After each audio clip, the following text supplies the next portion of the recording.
the 3 words that we're no longer using when we're talking about our finances, okay? No matter where you are in terms of the financial health spectrum, and yes, it is a spectrum. If you're in like kind of more the dysfunctional side where like overdrafting is happening a lot, you're feeling like kind of things are spiraling out of control, or you're in the more empowered kind of section, right? So no matter where you are, you're going to be working on some kind of a financial goal. No matter what, I do not want you to use the words broke, bad, and can't, okay? All 3 of these words have a lot of like energy and a lot of like associated scripts with them. And at the end of the day, they completely cause you to shut down. Either they evoke a lot of shame, right?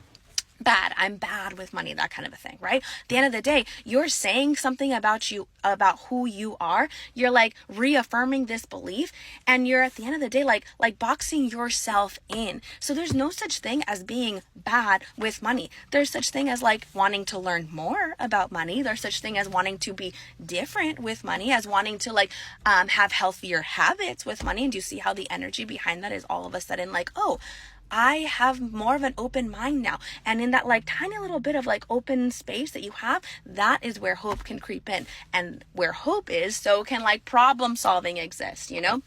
That brings me to can't, okay? I can't. I just can't do it. I can't, right?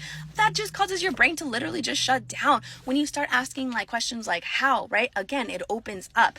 Can't is like boom, period, the end, no solution. But there is a solution. We just have to find it. So how, why, right? What do we want? Ask kind of bigger level questions here as opposed to making statements, okay? And then finally, broke, okay? Yes, I understand, obviously, as a money coach, that we have numbers, we have metrics that might showcase a bit of a concern at the right now, right? But when we just identify as this, again, we're setting ourselves up for the idea that like this is just our situation and nothing's ever going to change. So what we can do is like, all right, I need to make different changes. I'm working on becoming financially healthier. I'm working on becoming more of a money manager. I'm working on becoming, I am becoming more financially intentional, right? So that even when your numbers kind of show something that needs to be worked on, a growth area, you are not assuming that identity. You're understanding that like this is the data, this is where